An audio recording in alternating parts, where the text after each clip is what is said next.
E rua rā e toi ana ki te rā pōti ki te ikaroa rāwhiti. Me te aha kei te whakatange riaka ngā kai tono katoa. Mei kore noa e tūpono ka pōti te marea ki a rātou. Koe kōrero tātātou karere tōranga pua Irena Smith ki ngā kai pōti o te rohe o te ikaroa rāwhiti.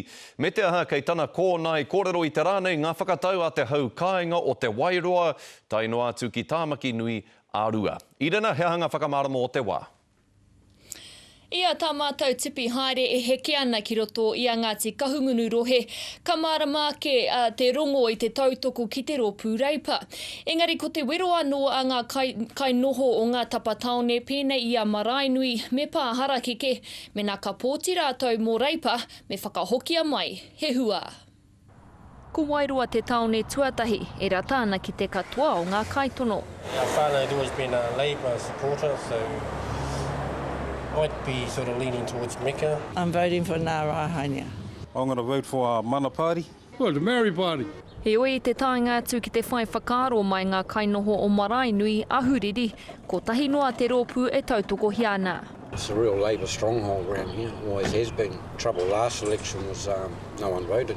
Labour, but we had Mana in the hood the other day and they seem pretty cool with what, you know, the party for the people, they say. So, yeah, but Labour at the moment. Mo te hau kāinga nei o Maraenui, kua hoha rātou ki ngā take e pēhi nei i ngā whānau, pēnei i te kore whare. Ko tā rātou timanako kia whai take tā rātou pōti, hei whakaora anō i tā rātou hapori. Just give us our mana and that back, just, you know, the respect that we deserve, even though, you know, all these stereotype kōreros about, you know, people that live in poverty, but it's those rich ones that make us live in poverty. Come to the party and do what they say they're going to do. Aha kua e rere ana te haki o mana ki te tiriti matua o pā harakeke, ko ngā whakaaro o te hapori, kei te rereke mo te rōpū reipa, kaore ngā whakaaro a ngā kai pōti o Maraenui i tawhiti atu. Labour. Labour. My mother was born Labour weekend, and from the time I started voting, it's always been Labour. He kore no te nuinga o ngā kai pōti ki tea e te karere ki tāmaki nui a rua, i mōhio mo te pōtitanga ārohe, mo ngā ingoa a ngā kai tono rānei. Guy from up north there. That fella. Mena rānei he tohu tēnei mo te tautoko i a reipa, e kore mōhio ko te tūturutanga o a rātou whakaaro ka kitea i te rā pōti.